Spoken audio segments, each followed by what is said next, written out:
Assalamualaikum warahmatullahi wabarakatuh. Nama saya Udri Sabila Arifin. Nama saya Muhammad Ilham. Nama saya Sen Septiawan.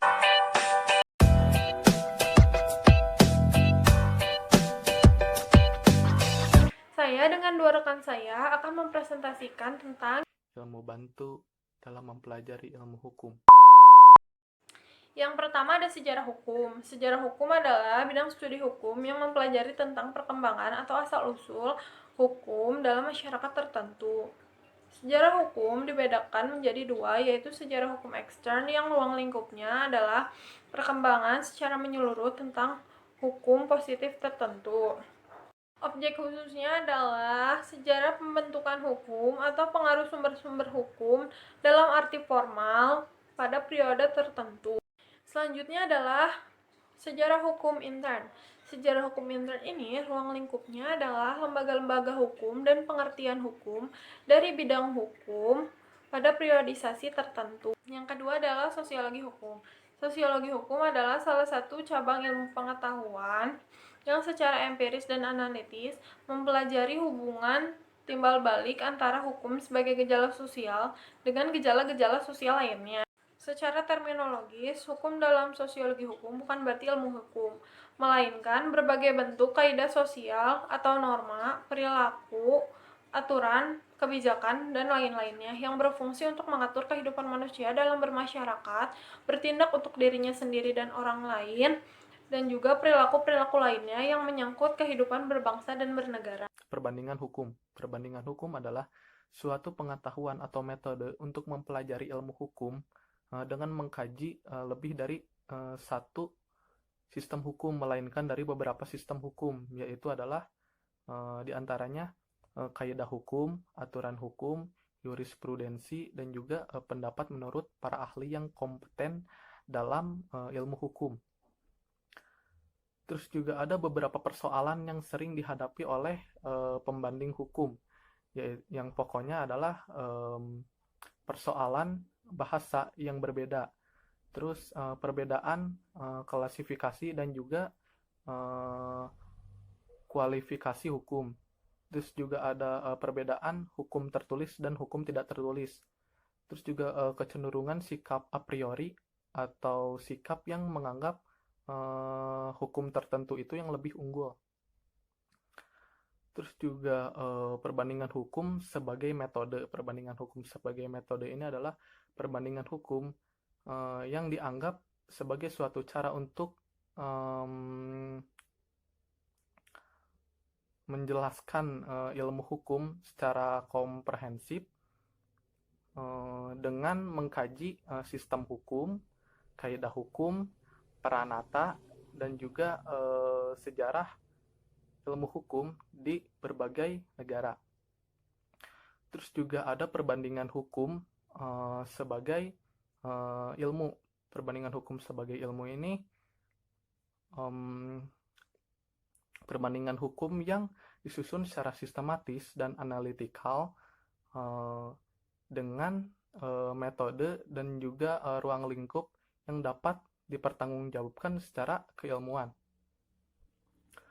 Terus juga ada manfaat dari perbandingan hukum. Perbandingan yaitu manfaatnya itu terbagi menjadi dua bagian, yaitu ada manfaat ilmiah dan juga manfaat praktis. Kalau manfaat ilmiah adalah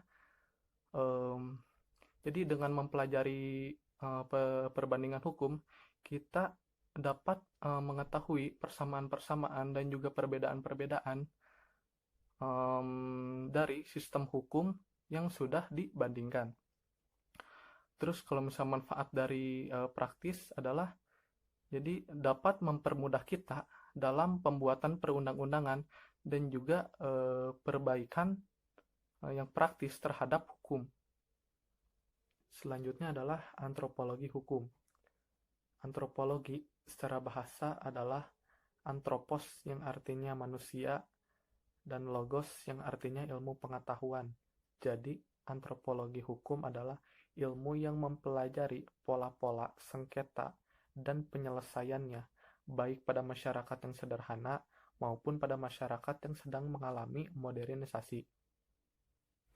Nah, Di sini antropologi hukum. Nah, di sini antropologi hukum sebagai ilmu itu tidak mungkin dibatasi oleh bentuk atau bagian khusus hukum. Dalam pengkajiannya, antropologi hukum itu mengkaji hukum dalam masyarakat.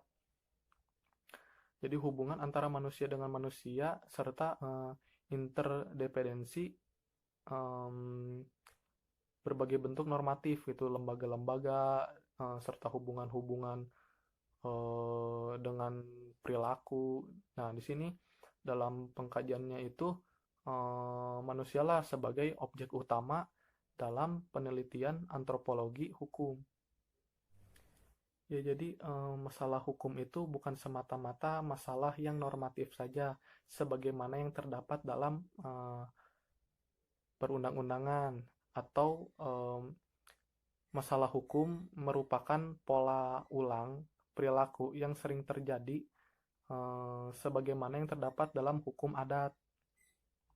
Jadi bukan itu saja, bukan hukum yang tertulis dan tidak tertulis saja, melainkan juga ada masalah hukum budaya. Nah, ini adalah suatu masalah hukum yang terjadi karena adanya faktor-faktor budaya gitu. Karena kan di Indonesia ini memiliki keberagaman budaya, sehingga keberagaman budaya ini memicu terjadinya diferensiasi sosial. Psikologi hukum. Istilah psikologi hukum berasal dari kata Yunani, yaitu psike, yang berarti jiwa, dan logos yang berarti ilmu. Itulah sebabnya sebagian orang menerjemahkan psikologi sebagai ilmu jiwa. Sebagian lagi memahami bahwa kedua istilah tersebut tidak sepenuhnya sama. Psikologi hukum merupakan psikologi khusus yang mengalami perkembangan seiring dengan perkembangan ilmu hukum yang berkembang karena pengaruh ilmu-ilmu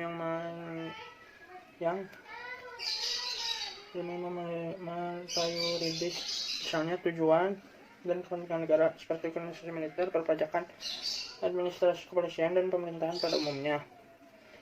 Sujono Dirjaswara, Psikologi Hukum. Psikologi hukum menyoroti hukum sebagai salah satu perwujudan perkembangan manusia. Psikologi hukum mempelajari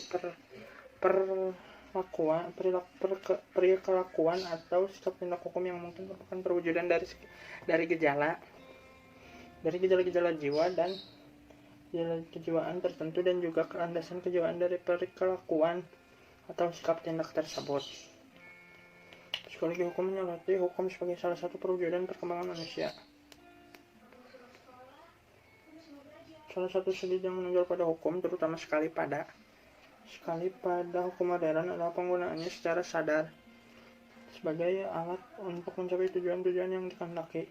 Dengan demikian, sadar atau tidak, hukum telah memasuki bidang yang menggarap tingkah laku manusia.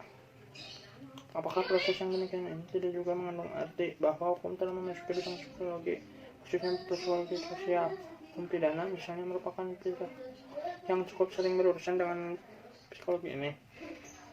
Sadar ataupun tidak bahwa dengan pidana diharapkan bahwa kejahatan bisa dicegah merupakan salah satu contoh yang jelas mengenai hubungan antara hukum dan psikologi tersebut.